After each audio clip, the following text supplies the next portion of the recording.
When I opened that gold invitation to my family reunion, I had no idea it would be the night that changed everything. My parents called me useless.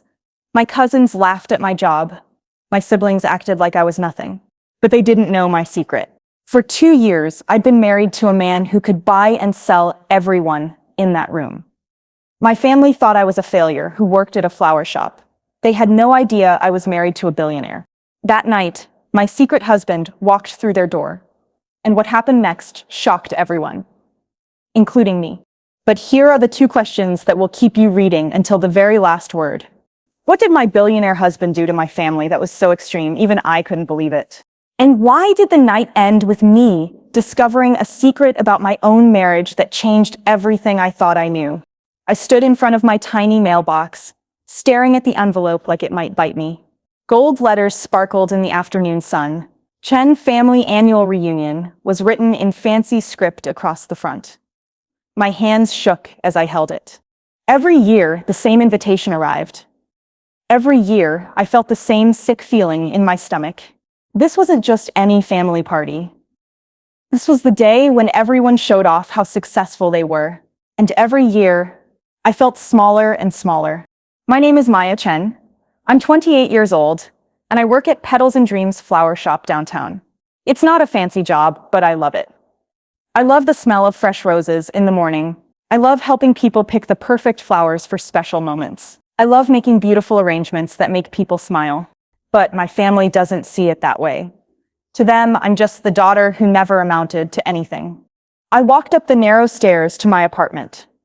It's small, but it's mine. The walls are covered with pictures of flower arrangements I've made. My couch is old, but it's comfortable. My kitchen table wobbles, but it holds my tea just fine. I sat down and opened the invitation. The paper felt expensive and smooth. Inside, there was a note from my mother. Maya, please don't disappoint us again this year. Dress nicely. Try to look successful. Your cousin Jessica just bought her 3rd house. Your brother got another promotion. We hope you'll have some good news to share too. Love, Mom. I crumpled the note and threw it across the room. Good news? What did she want me to say? That I was still working at the same flower shop? That I still lived in the same tiny apartment? That I still drove the same old Honda that made funny noises when I started it? But here's the thing. I had a secret that would shock my entire family. A secret so big that it would change everything they thought they knew about me. I walked to my bedroom and opened a small jewelry box on my dresser. Inside was a simple gold wedding ring. I picked it up and held it to the light. It wasn't fancy or expensive looking, but it meant everything to me. I'd been married for 2 years. 2 whole years. And nobody in my family knew. Not my parents. Not my siblings. Not even my closest cousin. My husband's name is Daniel. He's kind and funny. And smart. He makes me laugh when I'm sad. He brings me coffee in the morning and tells me I'm beautiful even when I'm covered in dirt from repotting plants. He's the best thing that ever happened to me. But Daniel and I agreed to keep our marriage secret. We wanted to be sure we were right for each other before we told anyone. We wanted to build our life together without other people's opinions getting in the way.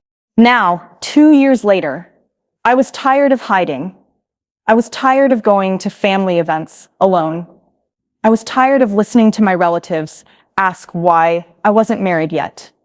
I was tired of feeling ashamed about my life when I actually had a wonderful life. I picked up my phone and called Daniel. He answered on the first ring. "Hey, beautiful," he said. His voice always made me feel warm inside. "How was your day?" "I got the invitation," I said. "The family reunion is next Saturday." There was a pause. Daniel knew how much these family gatherings hurt me. He'd held me while I cried after the last one. He'd listened to me tell him about all the mean things my relatives said. "Maya," he said gently, "are you sure you want to go? You don't have to put yourself through that." "I know," I said, "but I'm tired of running away. I'm tired of letting them make me feel bad about myself." "You shouldn't feel bad about yourself," Daniel said firmly. "You're amazing. You're talented and kind and beautiful. Your family is lucky to have you." I smiled, even though he couldn't see me. "Daniel, I think it's time." "Time for what?" "Time to tell them about us. Time to stop hiding. Time to show them that I'm not the failure they think I am." Daniel was quiet for a long moment. Are you sure? Once we do this, we can't take it back. Your family will know everything. I'm sure, I said. I can't take another year feeling worthless. I can't sit through another dinner listening to them talk about how successful everyone else is while they ignore me. Okay, Daniel said. If you're ready, then I'm ready too. I'll be there with you. Thank you, I whispered. I love you. I love you too, Maya, and I'm proud of you for being brave. After I hung up, I looked at myself in the mirror. The woman staring back at me looked different somehow. Stronger, more confident, ready for whatever came next. I slipped my wedding ring onto my finger. It felt good to wear it openly, even if it was just in my own apartment. Next Saturday, my family would get the shock of their lives. They thought they knew everything about me. They thought I was just poor little Maya who couldn't do anything right. But they were about to learn that I had been keeping the biggest secret of all. And that secret was going to change everything. Saturday came too fast. I stood in front of my closet, staring at my clothes. Everything looked cheap and old compared to what my family would be wearing. I finally picked a navy blue dress that I'd bought on sale 6 months ago. It was the nicest thing I owned. I put on a little makeup and brushed my hair. In the mirror, I looked okay. Not great, but okay. I touched my wedding ring, which I'd moved to a chain around my neck. Soon everyone would know about Daniel. Soon everything would change. The reunion was at my Uncle Richard's house in the fancy part of town. As I drove up the long driveway, I felt my stomach twist into knots. Expensive cars lined both sides of the road. BMW, Mercedes, Lexus, Audi. Then there was my old Honda, sputtering and making that weird noise again. I parked at the very end of the line and walked toward the house. It was huge, with tall white columns and a perfect green lawn. Through the windows, I could see people in expensive clothes holding wine glasses and laughing. I took a deep breath and rang the doorbell. Maya! My cousin Jessica opened the door. She was wearing a red dress that probably cost more than I made in a month. Diamond earrings sparkled in her ears. You made it! Come in, come in. She hugged me, and I smelled her expensive perfume. You look nice, she said, looking me up and down. The way she said nice made it sound like she really meant poor. Thanks, I said quietly. You look beautiful. Oh, this old thing? Jessica laughed, touching her dress. I just bought it last week.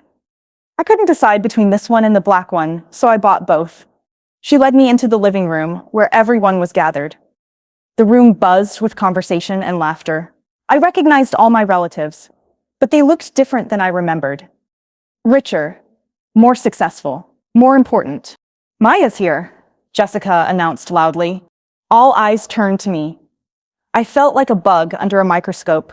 My mother appeared at my side. She was wearing a gold dress and pearls. Maya, dear, you're late. Come meet Mrs. Wang. She owns 3 restaurants downtown. Mom put her arm around me, but it didn't feel loving. It felt like she was trying to control me. Mrs. Wang, this is my youngest daughter, Maya. She works with flowers. The pause before flowers said everything. Mom was embarrassed by my job. Mrs. Wang was a short woman with kind eyes. She smiled at me. How wonderful. Do you own your own shop?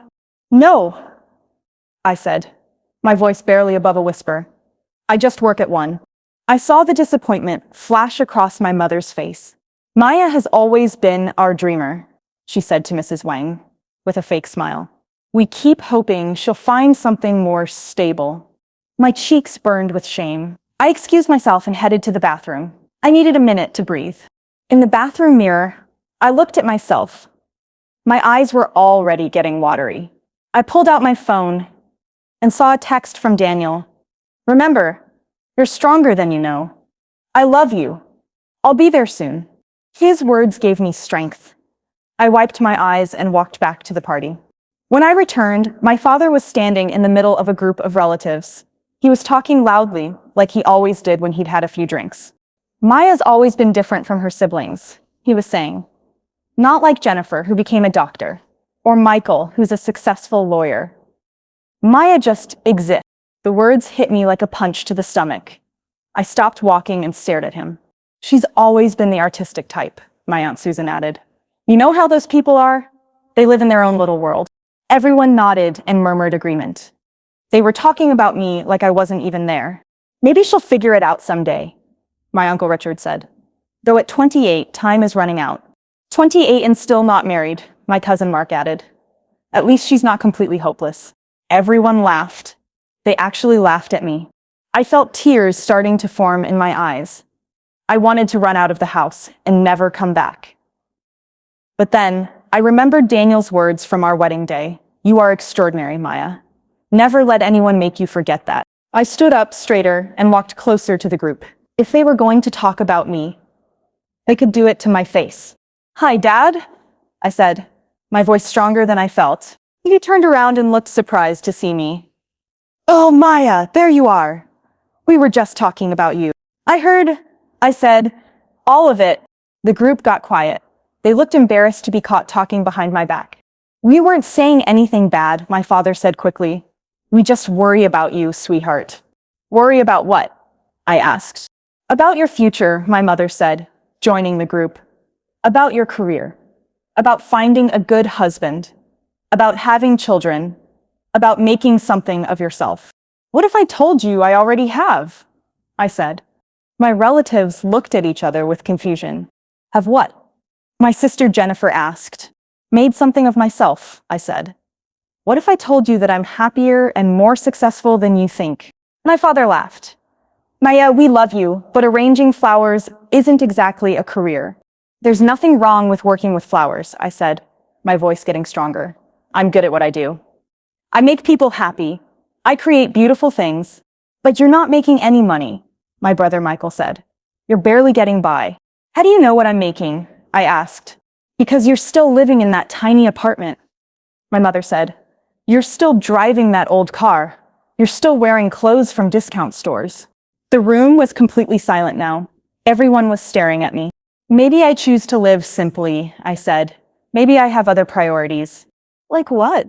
My cousin Jessica asked with a smirk. I touched the chain around my neck where my wedding ring was hidden. Like love, I said. Love doesn't pay the bills, my mother snapped. Love doesn't buy you a house or put food on the table. Maybe not, I said. But love makes life worth living.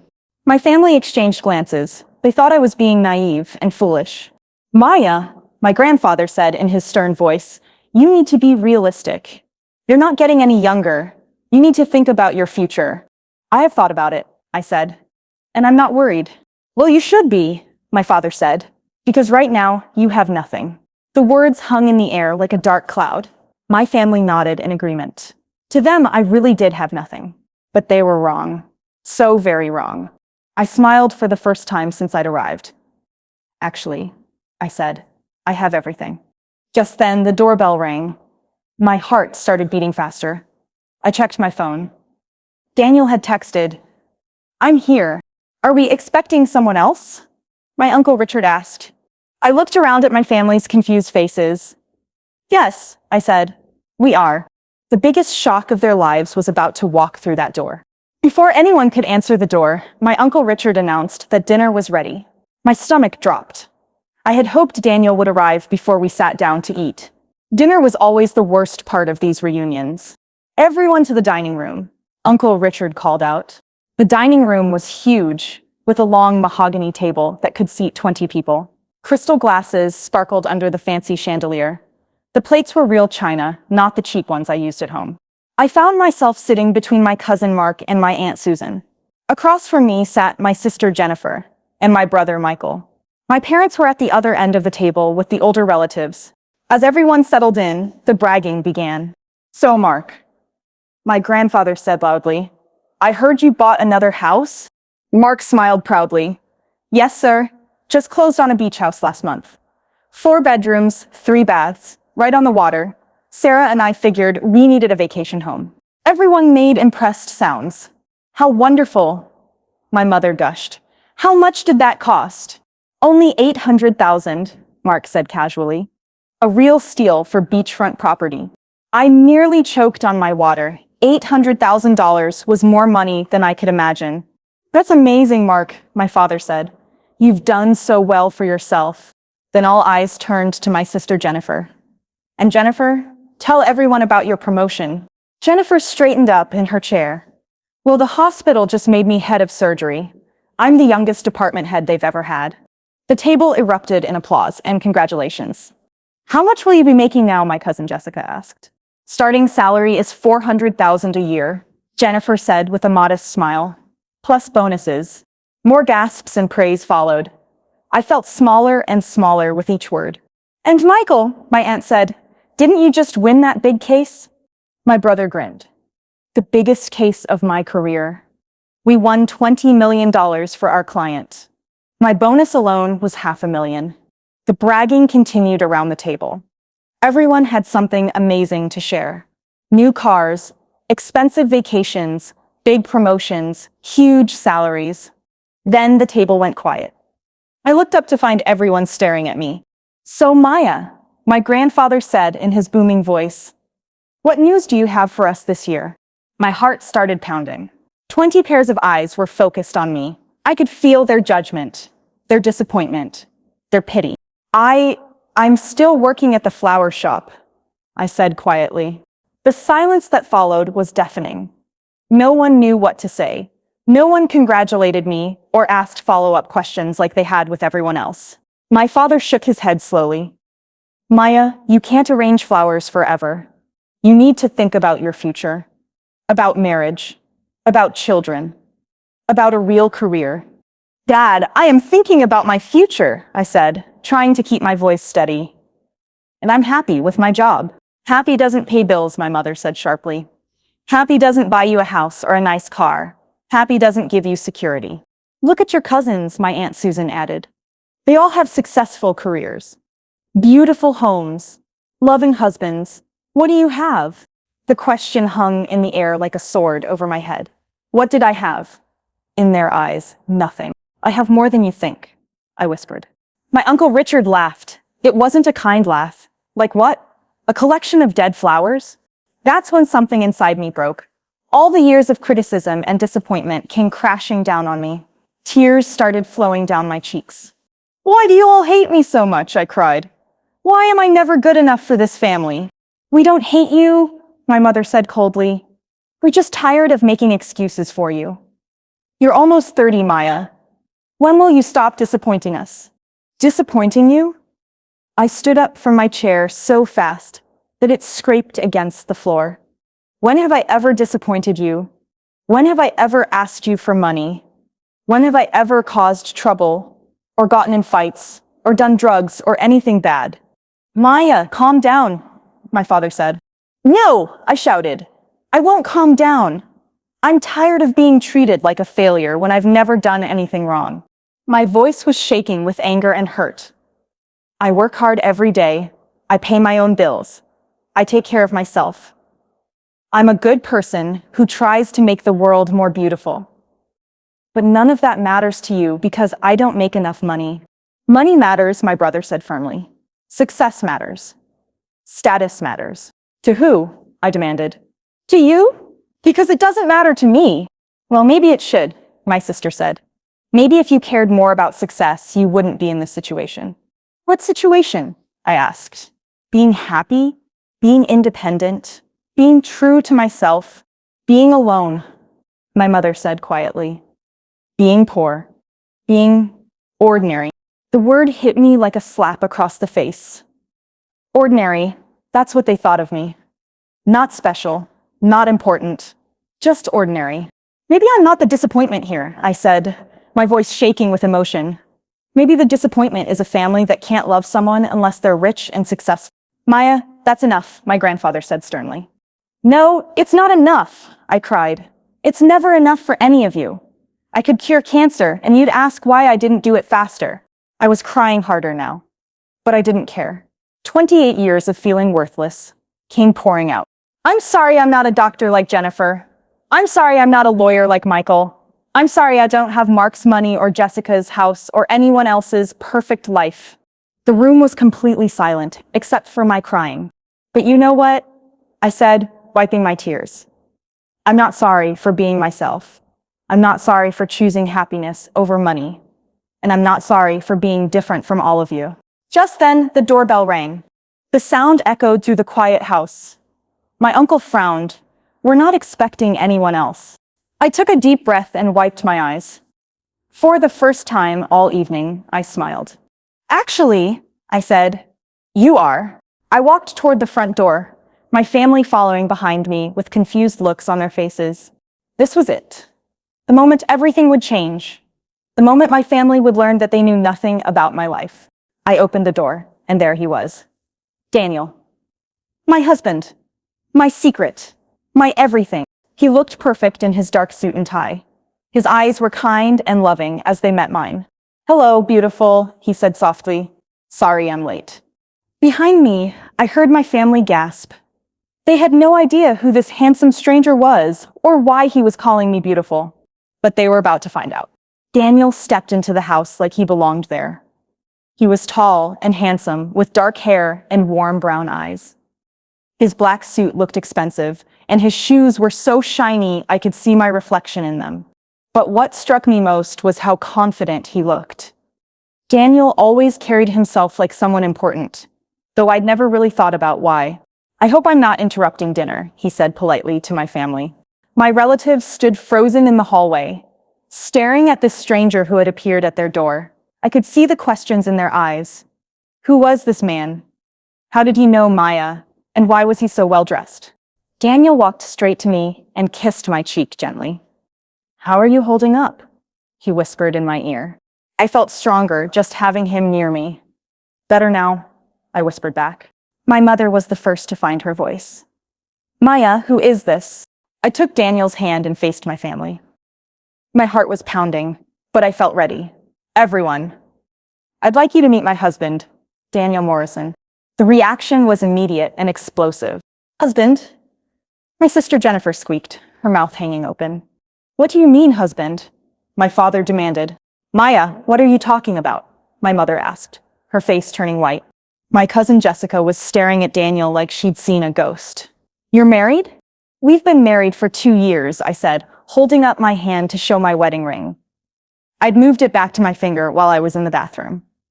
I just never told any of you. The silence that followed was so thick you could cut it with a knife. My Uncle Richard stepped forward, looking Daniel up and down. 2 years? How could you keep this from your family for 2 years? Daniel stepped in smoothly.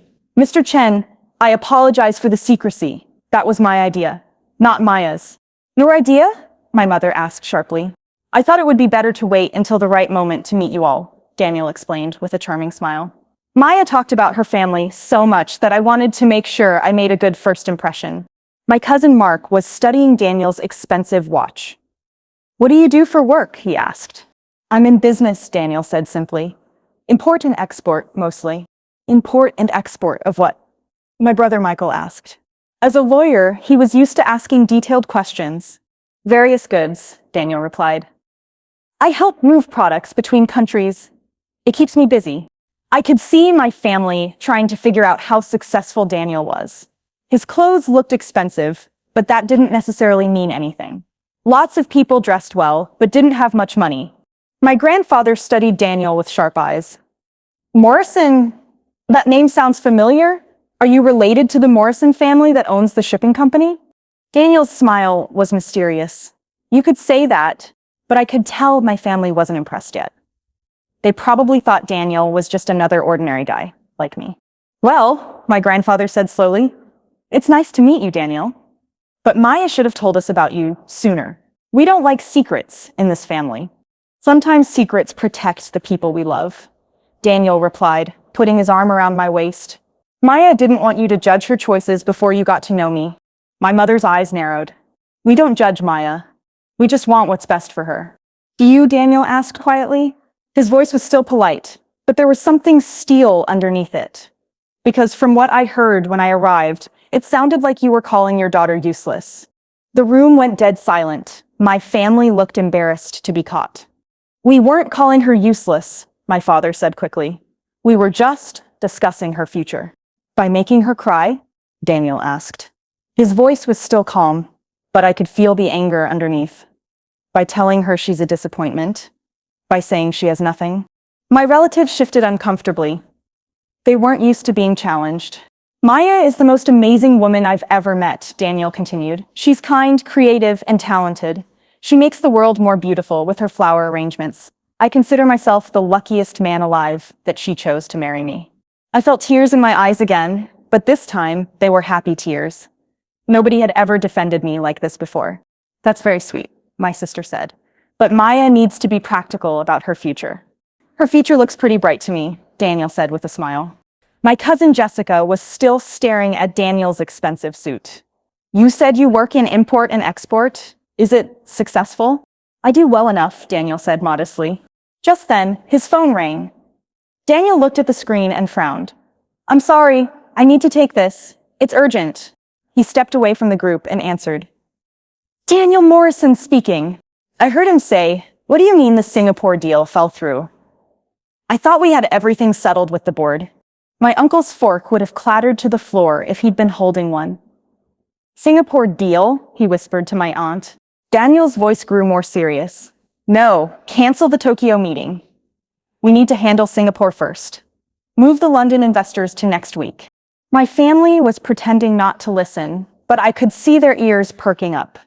These didn't sound like small business problems. Get me on a call with the board members in an hour, Daniel continued. And tell them the Morrison Industries merger is still happening, no matter what. That's when my Uncle Richard's mouth fell open. Morrison Industries, he whispered.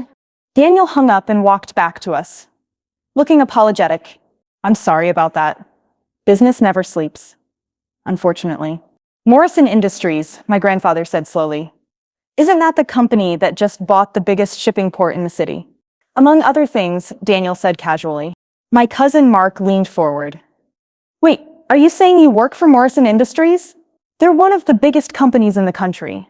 Something like that, Daniel replied with that mysterious smile again. I could see the wheels turning in my family's heads. Morrison Industries was huge. If Daniel worked there, maybe he had a better job than they thought. But they still didn't understand who he really was. My mother's voice was suspicious. Daniel, exactly what position do you hold at this company? Daniel opened his mouth to answer, but before he could speak, his phone rang again. This time he didn't step away. This time something went wrong with the phone. This time everyone in the room was about to hear something that would change everything. Daniel's phone rang loudly in the quiet hallway. He looked at the caller ID, and his face changed. This wasn't just another business call. This was something important. I really need to take this, he said, but instead of walking away, he answered right there in front of everyone. Daniel Morrison speaking, he said into the phone. The voice on the other end was loud enough for everyone to hear. Mr. Morrison, I'm so sorry to bother you during your family time, but we have an emergency. My family's eyes went wide. The person on the phone had called Daniel Mr. Morrison, not just Daniel. What's the problem? Daniel asked, running his hand through his hair. The Forbes reporter is here early for your interview, the voice said urgently. The one about you becoming the youngest billionaire CEO in the state. Should I reschedule it for Monday? The room went completely silent. You could have heard a pin drop. My cousin Jessica's wine glass slipped from her hand and crashed to the floor. But nobody moved to clean it up. Billionaire, my mother whispered, her face turning white as a sheet. Daniel quickly realized everyone could hear the conversation. I'll call you back in 5 minutes, he said, and hung up fast. But it was too late. The damage was done. My family stared at him with wide eyes and open mouths. Nobody spoke for what felt like forever. Finally, my sister Jennifer found her voice. Did that person just call you Mr. Morrison? And did they say billionaire? My cousin Mark added, his voice barely above a whisper. And CEO? My father croaked. Daniel looked at me with those warm brown eyes.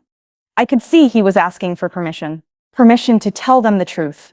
Permission to change our lives forever. I nodded slowly. We'd come this far. There was no going back now. My full name is Daniel Morrison, he said calmly, like he was talking about the weather. I'm the CEO and owner of Morrison Industries. My mother made a choking sound and grabbed onto my father's arm for support. Morrison Industries, my grandfather repeated slowly. The shipping company. The hotels. The restaurants. The tech companies. That's right, Daniel said with a small smile. My Uncle Richard was frantically typing on his phone. It says here, he started, then stopped and stared at his screen. It says here that Morrison Industries is worth $12 billion. That sounds about right, Daniel said.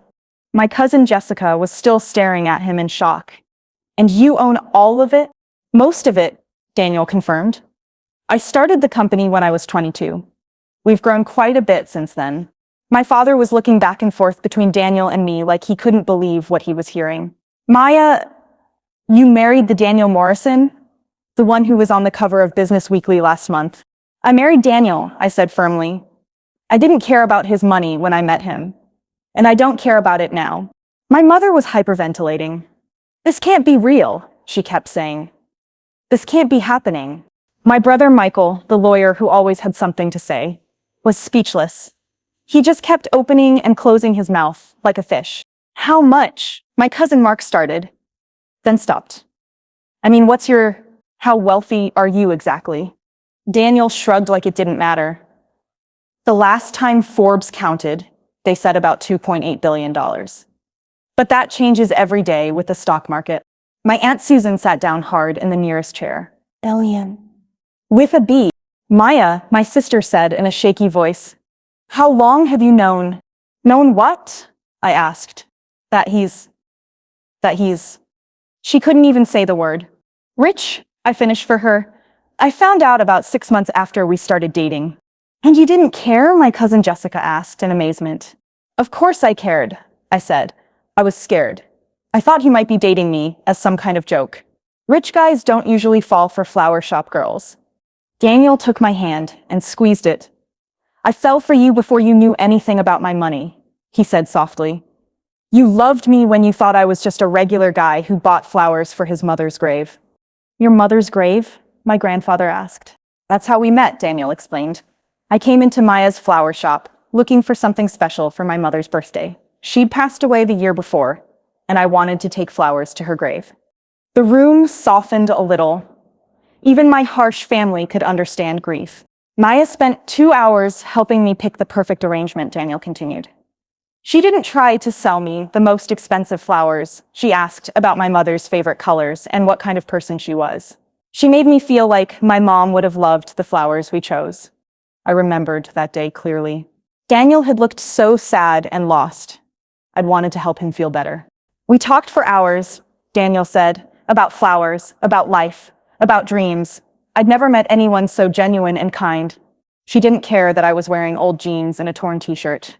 She just saw me as a person who missed his mother. My family was listening to every word. I asked her out for coffee, Daniel continued. Then dinner. Then walks in the park. I fell in love with her laugh, her kindness, her passion for making things beautiful. Her money never came up because I didn't want it to. But surely you told her eventually, my mother said. I told her after 3 months of dating, Daniel said. I was terrified she'd think I was lying or that she'd only want me for my money. What did you do when you found out? My cousin Jessica asked me. I ran away, I admitted.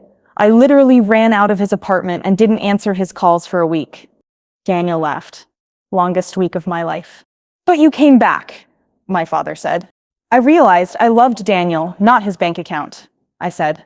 And I made him promise that his money would never change how we lived. I wanted to keep working at the flower shop. I wanted to keep my little apartment. I wanted to stay myself. And I agreed, Daniel said, because Maya being herself is what I fell in love with. My family was still processing everything. Their useless daughter had married one of the richest men in the state. Maya, my mother said slowly, do you realize what this means?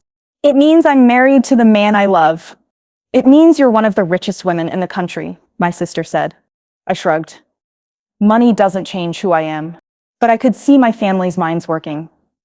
They were thinking about what this meant for them, about how they'd treated me, about how wrong they'd been, and Daniel wasn't done with his surprises yet.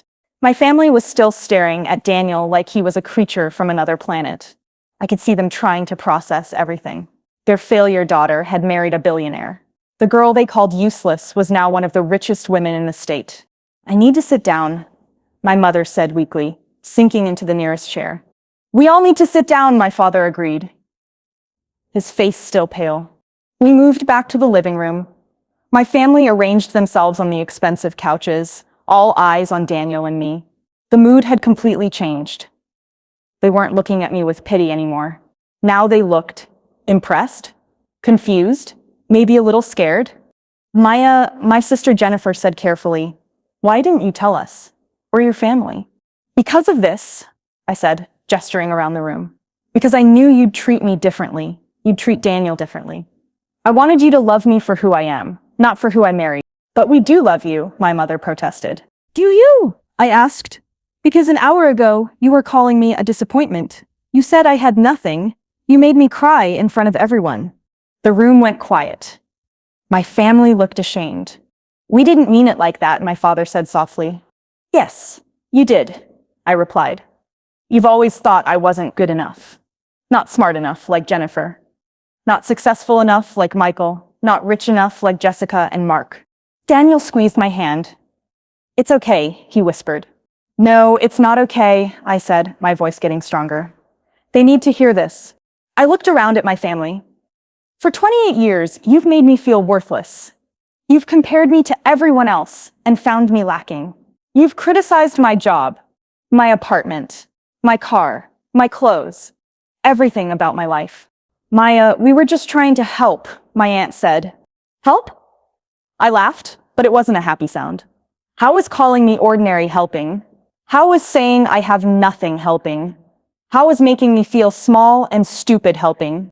My family shifted uncomfortably in their seats. "But here's the thing," I continued. "I was happy. I loved my job. I loved my little apartment. I loved my simple life. The only thing that made me unhappy was coming to these family gatherings and being reminded that you all thought I was a failure." Daniel was looking at me with such pride in his eyes. "That's my girl," he said softly. "And now that you know I married someone rich," I said, "suddenly I'm worthy of respect. Suddenly I matter. That's not love. That's just greed." My grandfather cleared his throat. "Maya, you're being very harsh. We've always loved you." "Have you?" I asked, "because love doesn't come with conditions. Love doesn't depend on how much money someone makes." Just then, Daniel's phone buzzed with a text message. He glanced at it and smiled. "Actually," he said, "speaking of money, I have something else to tell you all." My heart started beating faster. "What now?" "Maya," Daniel said, turning to face me. "Remember that business deal I was working on? The one in Singapore? The one that fell through?" I asked. "It didn't fall through," Daniel said with a grin. "My assistant was just being dramatic. We closed the deal this afternoon." "Okay," I said slowly. "What does that have to do with anything?" Daniel pulled out an official-looking folder from his jacket pocket.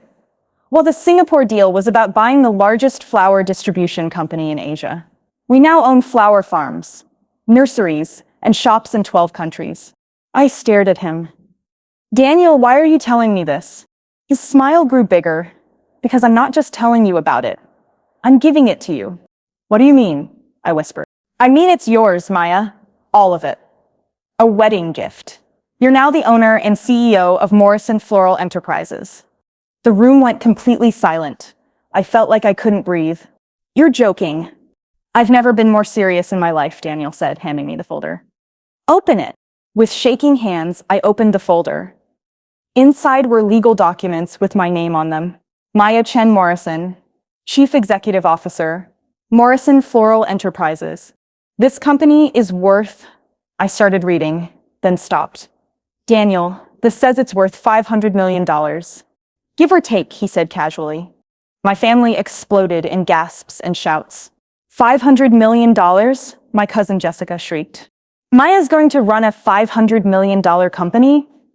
My mother asked in disbelief. "She's not just going to run it," Daniel said proudly. "She owns it. Every flower shop, every nursery, every distribution center. It's all hers." I was still staring at the papers. "Daniel, I can't accept this. It's too much." "It's not too much for the woman I love," he said, taking my hands. "Maya, you know more about flowers than anyone I've ever met. You have a gift for making things beautiful. You deserve to have your own empire. But I don't know how to run a company," I protested. "You'll learn," Daniel said confidently. "I'll help you. We'll hire the best people. But the vision, the heart, the passion, that all comes from you." My family was speechless. Their useless daughter was about to become one of the most powerful women in the flower industry. Maya, my brother Michael said slowly, do you realize what this means? It means I get to do what I love on a bigger scale, I said, still trying to process everything. It means you're going to be incredibly successful, my sister Jennifer added. It means, my father said quietly, that we were very, very wrong about you. I looked around at my family. For the first time in my life, they were looking at me with respect, with admiration, with something that might have been pride. But there was still one more surprise coming, the biggest one of all, and it was going to change everything we thought we knew about this evening. I was still staring at the papers that made me the owner of a $500 million company when Daniel's phone rang again. This time, when he looked at the caller ID, his face went completely white. I have to take this, he said urgently, and something in his voice made my stomach drop. Can it wait? I asked. We're in the middle. No, Daniel said firmly. This changes everything. He stepped away from the group, but not far enough that we couldn't hear pieces of his conversation. What do you mean the adoption papers were found? He said into the phone, his voice shaking. My family and I exchanged confused glances. Adoption papers? Are you absolutely sure they're legitimate? Daniel continued. There's no mistake. I felt a chill run down my spine. Daniel had never mentioned anything about being adopted. How long have you known about this? He asked the caller. His voice was getting louder and more upset. Daniel, I called softly, is everything okay? He held up one finger, asking me to wait. I need you to send me everything. Every document, every piece of evidence. I'll be there in an hour. When he hung up, his hands were shaking. His face was pale and he looked like he might be sick. Daniel, what's wrong? I asked, going to his side. He looked at my family, then at me. There's something I need to tell all of you. Something I just found out myself. What kind of something? My father asked nervously. Daniel took a deep breath. That phone call was from my private investigator. I've had him searching for my birth family for the past 5 years. Your birth family? I asked. You never told me you were adopted. I was adopted when I was 3 years old, Daniel said, his voice breaking. My adoptive parents, the Morrisons. They saved me from a terrible situation, but I've always wondered about my real parents, where I came from, why they gave me up. The room was completely silent. Everyone was hanging on his every word. My investigator has been following leads for years, Daniel continued. Dead ends, mostly, until today. What happened today? My mother asked quietly. Daniel looked directly at my parents. Today, he found my birth certificate, my original birth certificate. He pulled out a folded piece of paper from his jacket with trembling hands. According to this document, he said, his voice barely above a whisper, my birth name was Danny Chen. My mother gasped and covered her mouth with her hands. That's impossible, my father said, standing up quickly. I was born on March 15th, 1995, Daniel continued, reading from the paper. To Robert and Linda Chen of Riverside Drive. My parents' faces went completely white.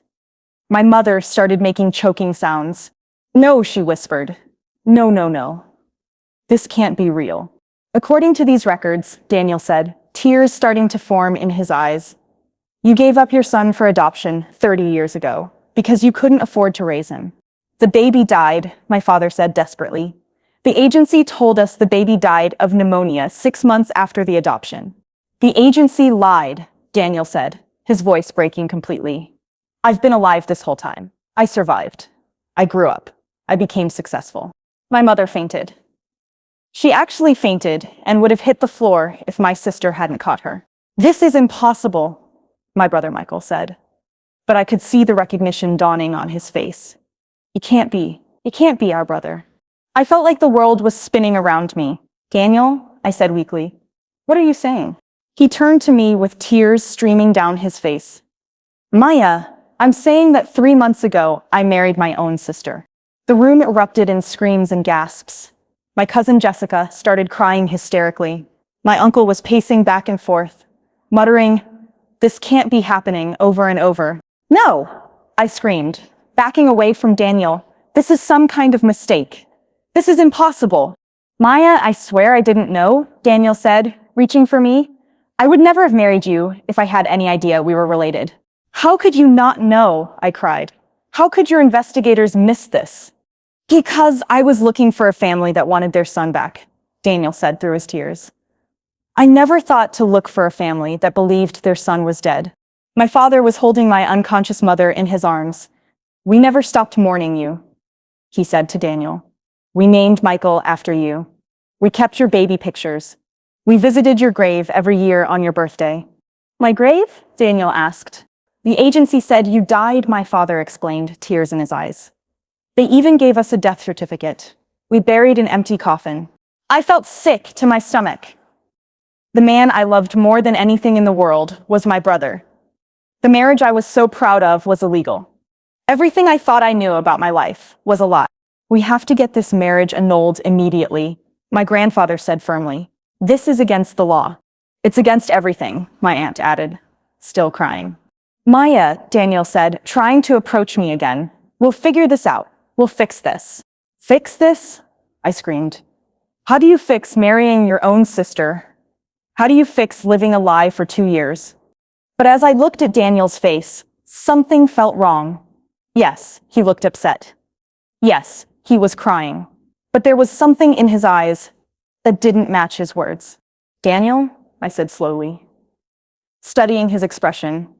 Look at me. He met my eyes, and that's when I saw it.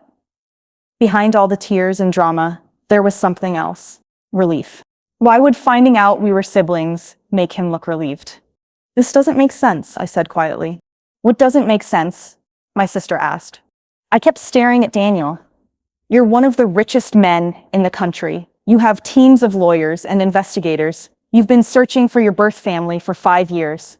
So, my cousin Mark asked.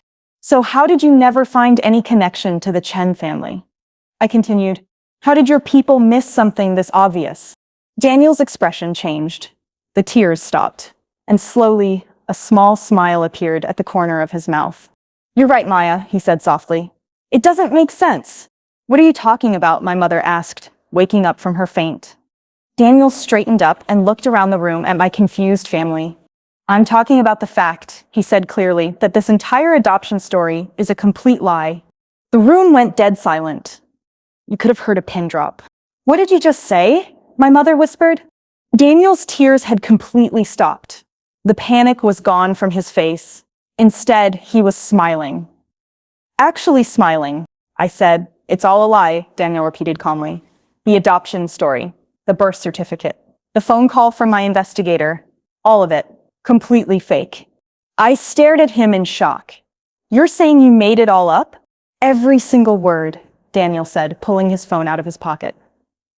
Want to see? That wasn't my investigator on the phone. It was my assistant. I told him exactly what to say. He showed us his call log. The last call was from James Mitchell, assistant, not from any investigator. My family was staring at him like he'd grown 2 heads. Why? I asked, my voice barely a whisper. Why would you do something so horrible? Daniel's smile faded, and his voice became serious. Because I wanted your family to understand what it feels like to have your world turned upside down. What are you talking about? My father demanded.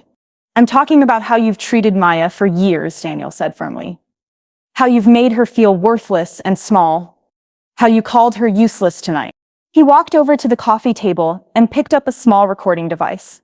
I've been recording this entire evening, he announced. Every cruel word you said to my wife. Every insult. Every time you made her feel like she wasn't good enough. My family gasped. You recorded us? My uncle asked angrily. I wanted proof, Daniel said. Proof of how terrible you've been to the most amazing woman I know. He pressed play on the device. Our voices filled the room. Maya just exists. She's almost 30 and still not married. Maybe she'll figure it out someday, though time is running out. What do you have? A collection of dead flowers. The recording continued, playing back every hurtful thing my family had said, every laugh at my expense, every disappointed sigh, every cruel comment. When it finished, the room was silent again. That's what you sound like, Daniel said quietly. That's how you treat your own daughter and sister. My mother was crying now. We didn't mean— Yes, you did, Daniel interrupted. You meant every word. And tonight, I wanted you to feel what Maya feels every time she comes to one of these family gatherings. So you made us think Maya had married her own brother? My sister asked, in disbelief. I made you experience the same shock and shame that you put Maya through, Daniel corrected. The same feeling of having your world fall apart. My cousin Jessica was shaking her head. That's sick, Daniel. That's really sick. You know what's sick? Daniel asked, his voice getting louder. Telling a hardworking, kind, talented woman that she's worthless. That's sick. He turned to face my parents directly. You have a daughter who gets up every morning and makes the world more beautiful. She helps people celebrate love and mourn loss. She creates art with her hands. She's kind to everyone she meets. And you made her feel like a failure. We were just trying to motivate her, my father protested weakly. You were destroying her, Daniel shot back. When I met Maya, she was convinced she was worthless because that's what her own family told her. It took me months to help her see how incredible she is. I was still trying to process everything. So we're not related? We are not related at all, Daniel said gently, taking my hands. I am adopted, but by the Morrison family when I was 5 years old. My birth parents died in a car accident. I have no connection to the Chen family, except through you. Relief flooded through me. So our marriage is real? Our marriage is completely real and legal, Daniel confirmed. You're still my wife, I'm still your husband, and you're still the owner of Morrison Floral Enterprises. My family sat in stunned silence, trying to understand what had just happened. Let me get this straight, my brother Michael said slowly. You created an elaborate fake story about being adopted by our parents, made us think our dead son was alive, made us think Maya had committed a crime, all to teach us a lesson. That's exactly what I did, Daniel said without apologizing. That's— my grandfather started, then stopped. That's what? Daniel asked. That's probably what we deserved, my grandfather finished quietly. Everyone turned to stare at him in surprise. He's right, my grandfather continued. We've been terrible to Maya. For years, we treated her like she was worthless when she was the kindest person in the room. My mother was sobbing now. Maya, I'm so sorry. We never meant to hurt you so badly. Yes, you did, I said, finding my voice again. You meant every word. You wanted me to feel bad about myself. You wanted me to think I wasn't good enough. But we love you, my father said desperately. No, I said firmly. You love successful people. You love money and status and bragging rights. You never loved me for who I am. The room was quiet, except for my mother's crying. But I forgive you, I said finally. Everyone looked up at me in surprise. I forgive you because I don't want to carry anger anymore, I continued. I forgive you because life is too short to hold grudges. And I forgive you because I finally know my own worth. I stood up and took Daniel's hand. My husband just gave me a $500 million company because he believes in me. He loves me for who I am, not for what I have or what I do. He thinks I'm extraordinary just the way I am. I looked around at my family.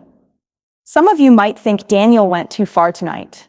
But after 28 years of being made to feel small, it felt good to watch you realize you were wrong about me. Maya, my mother said, through her tears, can you ever forgive us? Really forgive us? I already have, I said, but things are going to be different from now on. I'm not the same person who walked into this house tonight feeling ashamed. I'm Daniel Morrison's wife. I'm the CEO of my own company.